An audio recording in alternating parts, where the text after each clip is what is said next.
আজকে আমি রান্না করব পনিরের ডালনা। তার জন্য পনিরকে আমি লবণ হলুদ মাখিয়ে নিয়েছি, একটা আলুকে ছোট করে কেটে নিয়েছি, আর একটা টমেটোকে পেস্ট করে নিয়েছি, আর নিয়েছি কিছু মশলা যেরকম রেড চিলি পাউডার, হলুদ, জিরে পাউডার, ধনে পাউডার, লবণ। আর এখানে আছে তেজপাতা, লবঙ্গ, এলাইচি, জিরে, আদা কুচানো আর 3টে লঙ্কা।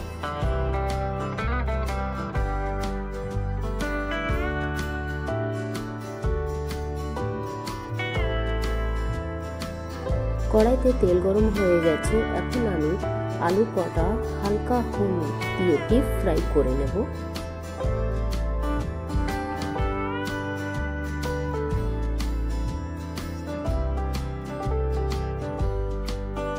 আলু কটা আমার লাল লাল করে ভাজা হয়ে গেছে।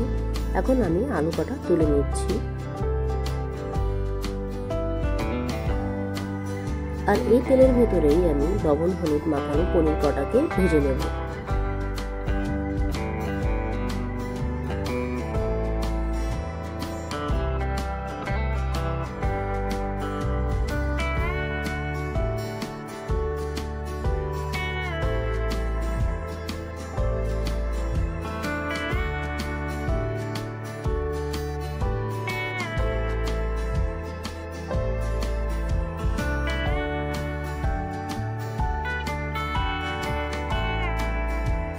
পনির ভাজা হয়ে গেছে। এখন আমি পনির কটাকে তুলে নেব। পনির ভাজা তেলের ভেতরেই ফোড়নের জন্য আমি দিয়ে দিচ্ছি তেজপাতা, এলাইচি, দারচিনি, লবঙ্গ, জিরে, আর দিয়ে দেব কুচানো আদা।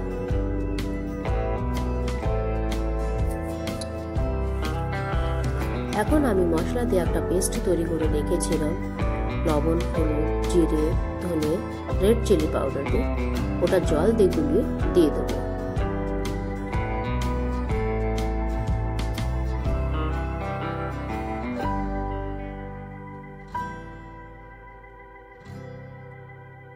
এই মশলাটাকে ভালো করে কষিয়ে নিতে হবে।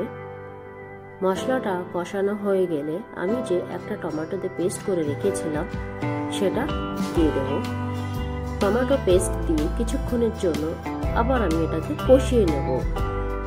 তারপরে দিয়ে দেবো আমি দুটো কাঁচা জিরা লঙ্কা। এখন কিছুক্ষণের জন্য আমি এই মশলাকে ঢেকে রেখে দেব। মশলা আমার ভালো করে কষানো হয়ে গেছে। এখন আমি এই মশলার ভেতরে আলুগুলো ভেজে রেখেছিলাম ওগুলো দিয়ে দেব, দিয়ে একটু নাড়াচাড়া করে আবার কিছুক্ষণের জন্য ঢেকে রেখে দেব। যখন ভালো করে আমার আলুর সঙ্গে মশলাগুলো কষানো হয়ে যাবে, এর ভেতরে পরিমাণ মতন আমি জল দিয়ে দেব। জল দিয়ে একটু নাড়াচাড়া করে আবার আমি খানিকক্ষণের জন্য এটাকে ঢেকে রেখে দেব।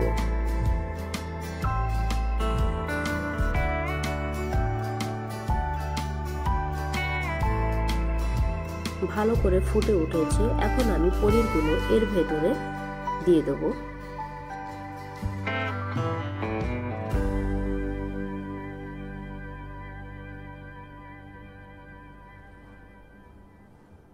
দেখতেই পাচ্ছ কি সুন্দর কালার চলে এসছে, দেখতে কি সুন্দর লাগছে। এখন আমি এর ভেতরে একটু গরম মশলা আর ঘি দিয়ে নামিয়ে নেব। রেডি হয়ে গেছে পনির আলুর ডালনা।